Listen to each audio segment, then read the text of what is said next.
రాష్ట్రాన్ని అభివృద్ధి పథంలో తీసుకొస్తున్నారు.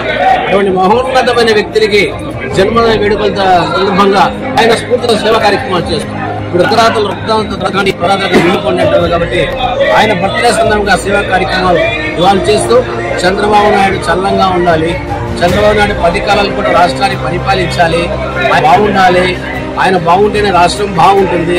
కాబట్టి ఆయన ఆరోగ్యాలతో అష్టైశ్వర్యాలతో కీర్తి ప్రతిష్టలో ఉన్నతమైన జీవితాన్ని, ఉజ్వల భవిష్యత్తుని, శుభాల్ని, విజయాలు చేకూర్చుకుని ప్రజల ఆశీస్సులతో వర్ధిల్లాలని ప్రజలందరూ ఆశిస్తున్నారు. బాబు గారి నాయకత్వంలో పనిచేస్తున్న గర్వపడుతున్నాము. తెలుగుదేశం పార్టీలో గర్వపడుతున్న అలాంటి మహోన్నతమైన నాయకుడు వెంట నడుస్తానికి మేము చాలా గౌరవపడుతూ సంతోషంగా వీడికి జరుపుకుంటాం.